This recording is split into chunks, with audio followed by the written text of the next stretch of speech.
Vous n'êtes pas resté silencieux par dépit, ni pour jouer à des jeux, mais parce que vous saviez que votre paix valait plus que la tentative de forcer une connexion qui ne semblait plus juste. Vous vous êtes retiré calmement, sans éclat, sans scène. Et c'est précisément à ce moment-là qu'un changement inattendu a commencé de son côté. La confusion s'est installée, puis le doute, puis un début de réflexion.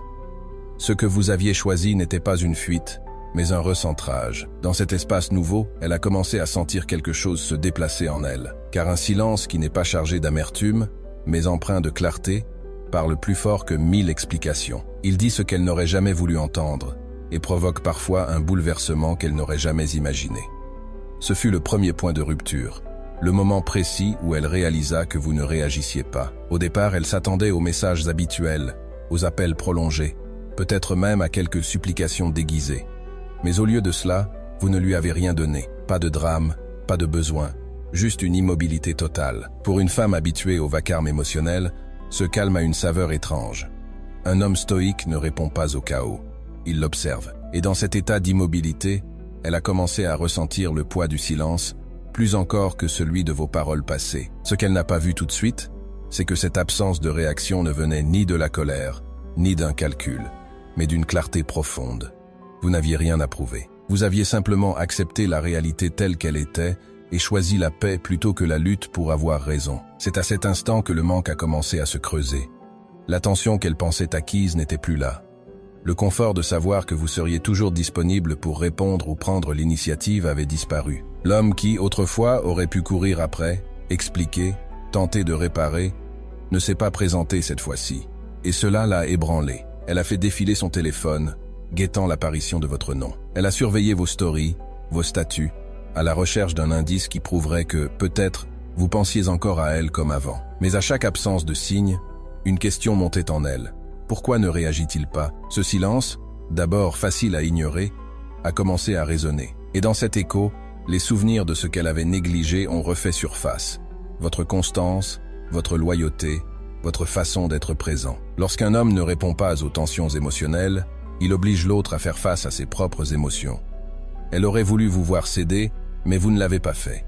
Vous n'avez pas paniqué, vous n'avez pas couru. Vous avez choisi le respect de vous-même plutôt que l'impulsion. Ce choix silencieux l'a touchée, car elle ne s'attendait pas à ce que vous vous détachiez avec élégance. Vous étiez devenu un mystère, et un mystère soutenu par la discipline, et le calme ne s'oublie pas. Ce n'était pas seulement un silence, c'était un message silencieux. Vous aviez évolué. Vous ne quémandiez pas la présence, vous l'inspiriez. Qu'elle l'admette ou non, cette révélation a frappé plus fort que tout ce que vous auriez pu dire. Elle croyait à la résistance, pas à la retenue. Elle pensait que vous lutteriez, que vous repousseriez les limites, que vous chercheriez à réparer. Mais au lieu de cela, vous avez lâché prise. Non par amertume, mais par clarté. Vous n'avez rien forcé. Vous avez appliqué un des piliers du stoïcisme. Restez indifférent à ce qui échappe à votre contrôle. Et cette retenue n'était pas faiblesse, c'était maîtrise. C'était une forme de pouvoir qu'elle n'avait pas vu venir. La plupart attendent de la résistance, car cela flatte leur importance. Ils veulent vous voir lutter, cela nourrit l'ego. Mais lorsque vous n'offrez pas ce combat, cela déstabilise. Vous n'avez pas réagi, pas poursuivi, pas cherché à prouver quoi que ce soit. Et ce silence était tout sauf vide. Il était chargé de discipline, de paix, d'acceptation. C'est précisément ce qui le rendait si puissant. Dans son esprit, votre immobilité ne correspondait pas au scénario. Elle était prête à des explications, à des disputes, peut-être même à des larmes. Mais vous n'avez rien donné de tout cela. Vous avez offert de la distance, de l'immobilité. Et dans cet espace, ses pensées ont commencé à tourner. Plus elle essayait d'ignorer ce vide, plus il se faisait sentir. Plus elle se disait « il a tourné la page trop vite ». Plus elle se demandait pourquoi cela faisait si mal. Un homme stoïque ne proclame pas son évolution. Il l'incarne. Il ne se bat pas pour être compris. Il avance simplement en accord avec ses valeurs. Et c'est ce que vous avez fait. Vous n'avez pas agi par froideur. Vous avez choisi la clarté. Vous ne vous êtes pas enfermé dans le mutisme. Vous avez pris du recul par respect pour vous-même. Et ce geste a laissé une empreinte. Soyons lucides. Pour quelqu'un habitué au tumulte émotionnel, un calme comme le vôtre est inoubliable. Elle pourra feindre de l'ignorer, se dire « il s'en fiche ». Mais un silence de cette nature persiste, car ce n'est pas de l'évitement, c'est une forme de présence. Vous étiez pleinement présent avec vous-même, vos émotions, vos limites. Et cette lucidité, elle est rare. Sénèque disait que parfois, simplement vivre est un acte de courage. Dans votre cas, lâcher prise en silence a été cet acte. Vous n'avez pas eu besoin de défendre votre valeur. Vous avez simplement décidé de ne pas accepter moins. Et elle l'a ressenti. Le silence qu'elle prenait pour de l'indifférence commence à lui apparaître comme de l'estime de soi. Il résonne dans les zones les plus calmes de son esprit. Pourquoi n'a-t-il pas lutté pour moi? Pourquoi était-il prêt à partir? Ce renversement, c'est ce qui la trouble le plus. Désormais, c'est elle qui se retrouve avec les questions. Non pas parce que vous avez joué un jeu, mais parce que vous avez cessé de jouer au sien. Avez-vous déjà perçu à quel point il est puissant de ne pas réagir, de ne pas chercher à expliquer, de partir non pas par amertume, mais parce que vous êtes devenu meilleur? Sa confiance, autrefois solide, s'est transformée en curiosité. Elle croyait vous connaître par cœur, certaine que vous plieriez sous la pression de la distance. Elle s'attendait à ce que vous la contactiez, à ce que vous cherchiez à vous expliquer, à ce que vous essayiez de réparer les choses. Pour elle, votre silence ne pouvait être qu'une pause, un intervalle avant l'inévitable retour. Après tout, c'est ce que font la plupart des hommes lorsqu'ils sentent qu'ils sont en train de perdre quelqu'un. Ils réagissent, ils poursuivent, ils veulent une conclusion. Mais vous n'avez rien fait de tout cela. Et cette absence d'action a commencé à fissurer ses certitudes. Vous êtes devenu immobile, insaisissable, imprévisible. Vous ne lui fournissiez plus ces repères émotionnels auxquels elle s'était habituée. Pas de messages tardifs, pas de réaction à ses publications, aucun signe de dépendance affective. Le jour où elle a compris que vous ne jouiez pas le jeu, sa confiance a vacillé. Celle qui pensait contrôler votre attention a commencé à se demander « Pourquoi ne réagit-il pas? M'a-t-il vraiment laissé partir? Qui est-il devenu quand je ne le vois plus ?» Voilà ce qui se passe quand un homme pratique la retenue stoïque. Il n'agit pas pour être vu, ne réagit pas pour être entendu, et ne s'accroche pas à ce qui n'est plus aligné avec sa paix intérieure. Il lâche prise, non par froideur, mais par lucidité. Et cette lucidité a le pouvoir de bousculer les certitudes les plus ancrées. Vous êtes devenu une interrogation dans son esprit. Et cette interrogation est plus puissante que n'importe quelle déclaration. Maintenant, c'est elle qui observe, qui guette. La curiosité commence souvent comme un murmure, une pensée passagère.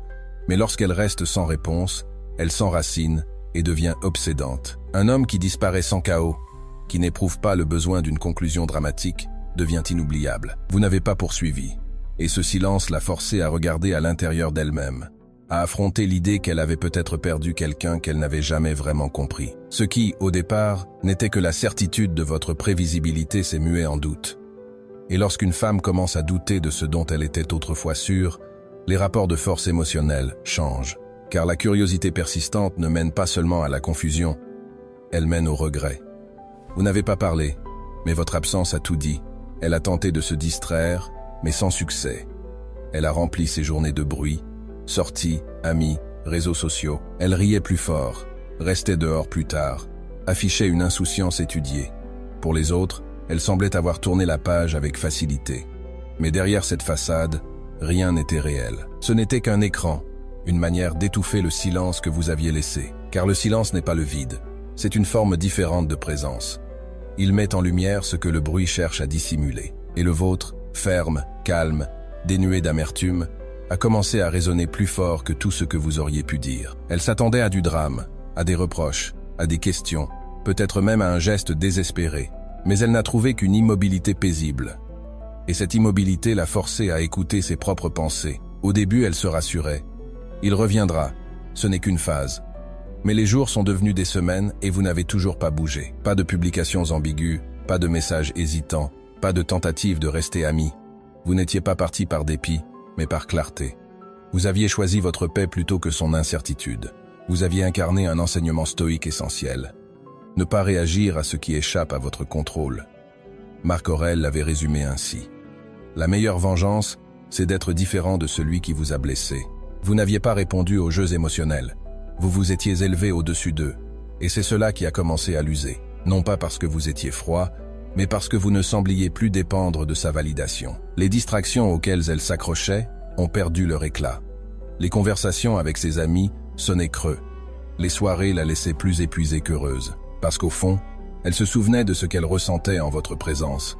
La sécurité, la reconnaissance, le calme. Et rien ne parvenait à recréer cela. Votre silence n'était pas passif. C'était un acte de puissance. Ce n'était pas une punition, mais une déclaration. Vous l'aviez confrontée à une vérité qu'elle ne voulait pas affronter. Elle avait laissé partir un homme qui n'était pas simplement attaché à elle, mais qui avait de la profondeur, de la discipline et des standards. Un homme qui savait quand s'arrêter et, plus encore, pourquoi. Et alors qu'elle tentait de combler ce vide avec du bruit, votre absence lui enseignait une leçon plus marquante que vos mots n'auraient pu le faire. Parfois, celui qui ne dit rien est celui auquel on pense le plus. Puis le regret s'est insinué, mais sa fierté l'a retenu. La fierté est un mur, mais le regret se faufile dans les fissures, lentement, discrètement, surtout quand personne ne regarde. Au début, elle le repoussait. Elle se répétait que vous n'étiez qu'un homme parmi d'autres. Elle se persuadait qu'elle avait eu raison de prendre ses distances, qu'elle était plus heureuse sans vous. Mais ce discours n'a tenu qu'un temps. Au fil des jours, à mesure que votre silence persistait, elle a commencé à ressentir l'espace que vous occupiez, non par vos mots, mais par votre manière de traverser les tempêtes sans devenir tempête vous-même. Des questions qu'elle évitait ont fini par surgir. Ai-je été trop rapide? L'ai-je mal jugé? Ai-je confondu son silence avec de l'indifférence alors que c'était de la force? C'est à ce moment-là que le regret s'est installé. Mais l'admettre reviendrait à reconnaître qu'elle avait agi par impulsion, qu'elle avait laissé partir un homme qui n'avait jamais cherché à la contrôler, mais seulement à la comprendre. Et pour beaucoup, admettre cela ressemble à une défaite. Alors elle a choisi de rester immobile, de se convaincre qu'elle avait toujours le contrôle. Mais derrière cette façade, derrière les publications, les soirées et les rires, une vérité se préparait à éclater. Peut-être avait-elle mal jugé le seul homme qui n'avait pas besoin de se prouver. Pendant ce temps, vous n'avez pas réagi, vous n'avez pas couru, non pas par indifférence, mais parce que vous aviez compris ce que les stoïciens enseignaient. N'expliquez pas votre philosophie, incarnez-la. Vous avez montré votre respect de vous-même, non en vous défendant, mais en avançant sans drame. Votre silence n'était pas vengeance, mais miroir. Et dans ce miroir, elle a vu son reflet. C'est le paradoxe. Elle cherchait à protéger sa fierté, mais son esprit revenait toujours à cette image de vous, calme, ancré, indifférent au chaos. Elle attendait que vous rompiez le silence, mais vous étiez déjà passé à autre chose, en paix. Et c'est cela qui la bouleversait le plus. Elle s'est mise à se demander si vous souffriez encore ou si vous étiez déjà en train de guérir.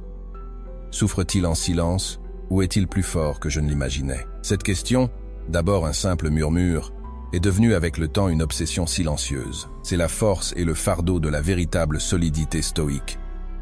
Elle ne se proclame pas, elle ne cherche pas à se faire valider. Elle existe, immuable, comme une montagne qui n'a pas à justifier sa présence face à la tempête. Elle guettait des signes de faiblesse.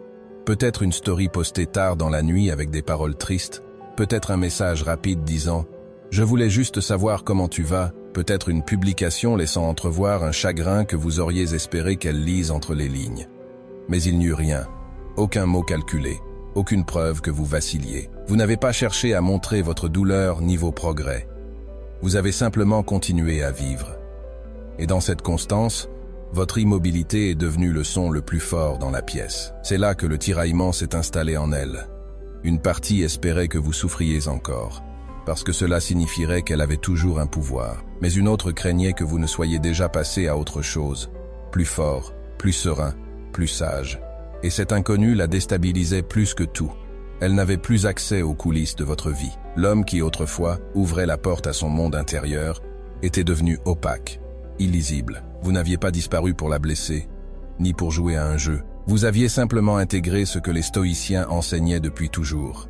Si quelque chose d'extérieur t'afflige, ce n'est pas cette chose en elle-même qui te cause la douleur, mais l'opinion que tu en as. Et cette opinion, tu peux la changer. Vous aviez repris votre pouvoir, non pas dans l'agitation, mais dans le calme. Vous ne vous étiez pas assis dans la misère, attendant qu'on vous remarque. Vous vous étiez assis dans la discipline, attendant de grandir. Et c'est précisément cela qui l'a troublée. L'homme qu'elle pensait pouvoir prédire, celui qu'elle imaginait attendre, poursuivre, voire s'effondrer, était devenu une énigme. Rien ne perturbe plus quelqu'un que de constater que celui dont il s'est éloigné ne s'est pas effondré, mais s'est élevé. Pas par rancune, pas par démonstration, mais dans un alignement silencieux avec ce qu'il est en train de devenir. Elle n'a toujours pas la réponse. Souffrez-vous ou guérissez-vous? Peut-être que le mystère est la réponse. Alors, elle a commencé à observer, sans oser prendre contact. Elle ne vous envoyait pas de messages, mais elle restait attentive aux moindres signes, les vues discrètes de vos stories, les rares réactions furtives, la consultation occasionnelle de votre profil. Ce n'étaient pas des gestes anodins, c'était sa façon de rester proche tout en maintenant la distance. Elle ne l'admettrait pas, même à elle-même. Mais quelque chose dans votre silence l'avait profondément déstabilisé. Ce silence n'était pas teinté de colère ni d'amertume. Il était calme. Et c'est précisément ce qui le rendait puissant. La majorité des hommes, dans cette situation, réagissent. Ils supplient, plaident, s'expliquent trop. Ils publient pour être vus. Mais vous n'avez rien fait de cela. Vous n'avez pas cherché à provoquer une réaction. Vous n'êtes pas tombé dans le chaos émotionnel. Et c'est là que l'équilibre a changé.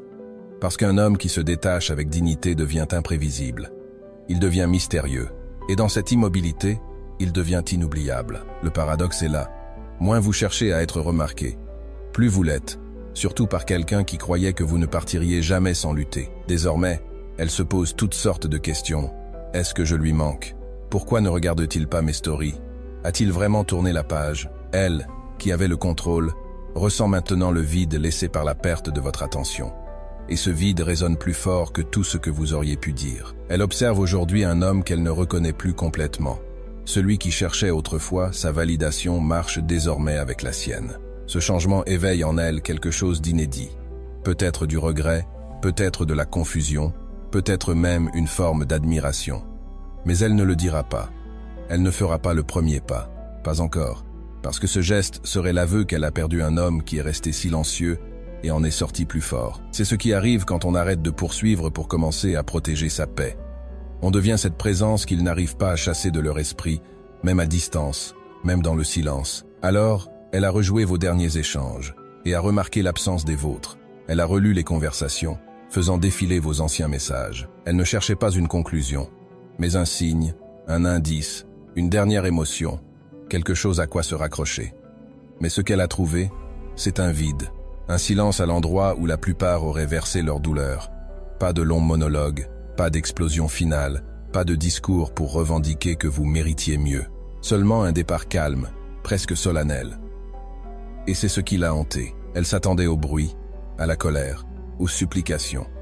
Parce que c'est ainsi que réagit la plupart des gens lorsqu'ils perdent ce qui compte. Ils veulent que ça se sache. Mais vous avez fait l'inverse. Vous n'avez pas théâtralisé votre départ. Vous n'avez pas cherché à prouver votre valeur. Vous avez simplement retiré votre énergie, sans justification. Et cette absence est devenue un langage à part entière. Épictète l'avait dit, « N'explique pas ta philosophie, incarne-la. » Vous n'aviez pas besoin de défendre qui vous étiez. Vous n'aviez pas besoin d'être compris. Vous avez marché calmement, fermement, comme quelqu'un qui sait que la paix n'a pas besoin d'autorisation. Ce sang-froid intérieur ne s'efface pas facilement de la mémoire d'une femme. Il reste, surtout la nuit, quand tout est calme et que ses pensées reprennent le dessus. Elle s'est rappelée la manière dont vous écoutiez au lieu de réagir, la façon dont vous restiez ancré, même lorsque les émotions étaient vives. Et une question est apparue. Avait-elle pris cela pour acquis? Parce que plus elle rejouait l'histoire, plus elle comprenait que votre silence n'était pas passif. Il était intentionnel. C'était du pouvoir, enveloppé de retenue. Et maintenant, c'est elle qui devait remplir les blancs. Elle se demandait si vous étiez encore blessé ou si vous aviez déjà tourné la page. Si vous pensiez à elle ou si, au contraire, vous aviez complètement déplacé votre attention ailleurs. Ce mystère est devenu un écho constant auquel elle ne pouvait échapper. Parce que lorsque qu'un homme s'en va sans chaos, sans chercher à se faire entendre, sa présence se grave encore plus fort dans son absence. Vous n'aviez pas cherché à être mémorable, mais vous l'étiez devenu. Non pas en criant, mais en incarnant un principe simple. Un homme stoïque ne court pas après la conclusion, il la devient. C'est précisément ce qu'elle n'avait jamais anticipé. La version de vous qui n'a pas supplié, qui n'a pas expliqué, qui ne s'est pas effondrée, mais qui a évolué, silencieusement, échappé à tous ses anciens repères. Elle pensait que le silence était synonyme de faiblesse. Mais à présent, elle commençait à comprendre qu'il s'agissait, en réalité, de respect de soi. Ce n'était pas une reddition, mais une affirmation. Et c'est là que le poids de vos choix s'est abattu sur elle. Plus elle y réfléchissait, plus elle voyait la différence entre le silence de l'ego et le silence de la maîtrise. Le vôtre appartenait à la deuxième catégorie. Dans son esprit, les images se bousculaient. Vous, observant plus que vous ne pariez. Vous, avançant sans chercher à convaincre. Vous, incarnant cette constance rare qui refuse de se laisser happer par le tumulte. Elle se souvenait de ces moments où vous ne cherchiez pas à avoir raison, mais à préserver la paix. Et plus elle les revisitait, plus elle comprenait que vous n'aviez pas seulement été présent pour elle, vous aviez été présent pour vous-même. C'est ce qui fait la différence entre ceux que l'on oublie et ceux qui restent. Les premiers cherchent à être compris, les autres vivent selon leurs valeurs. Et lorsqu'ils partent, leur départ laisse un silence qui résonne longtemps après. Vous n'aviez pas cherché à ébranler sa confiance. Vous n'aviez pas voulu la faire douter. Vous aviez simplement choisi de ne pas rester là où votre valeur n'était plus reconnue. Ce choix, fait sans bruit, a pourtant généré le plus grand des échos. Elle pouvait bien se convaincre qu'elle avait encore le contrôle, mais ce contrôle n'existait plus. Parce que le véritable pouvoir, vous l'aviez repris en choisissant de ne plus jouer. Elle pouvait s'accrocher à ses distractions, multiplier les rires artificiels, feindre l'indifférence. Mais dans le calme de ses pensées, là où aucune mise en scène ne peut tenir, elle revenait toujours à la même image, celle d'un homme qui n'avait pas fui par faiblesse, mais qui était parti par force. Et plus le temps passait, plus elle comprenait que vous ne reviendriez pas pour combler un manque. Parce que vous ne fonctionniez pas sur le manque, mais sur l'alignement. Elle revoyait votre visage dans les instants où vous aviez choisi le silence au lieu de la réaction, votre regard stable au lieu de la colère, votre distance au lieu de la négociation. Et peu à peu, elle comprit que ce qui la hantait n'était pas ce que vous aviez dit ou fait, mais ce que vous aviez refusé de dire ou de faire. Ce silence-là ne se comble pas facilement. Il s'infiltre, il s'installe, il devient une référence, un rappel constant que vous aviez la capacité de rester fidèle à vous-même, même face à la perte. Et cette constance, elle le savait, ne se trouve pas à chaque coin de rue. Elle pouvait bien essayer d'ignorer la sensation, de se convaincre qu'elle avait eu raison, qu'elle avait agi pour le mieux. Mais son esprit revenait toujours au même point.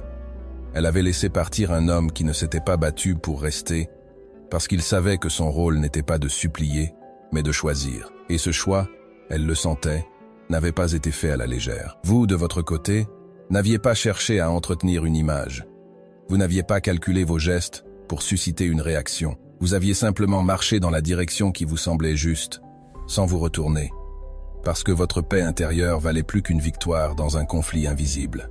Et c'est peut-être là la leçon que vous laissez derrière vous, qu'il existe une force dans le retrait, une puissance dans la retenue, une dignité dans le silence, qu'il n'est pas nécessaire de se débattre pour prouver sa valeur à celui ou celle qui ne la voit plus, que la véritable victoire n'est pas d'être rappelée, mais de ne pas avoir besoin de l'être. Dans ce silence, vous avez affirmé quelque chose que les mots ne pourraient jamais traduire entièrement. Que vous êtes devenu un homme qui choisit sa paix plutôt que son ego, sa clarté plutôt que le chaos, et son chemin plutôt que celui qu'on voudrait lui imposer.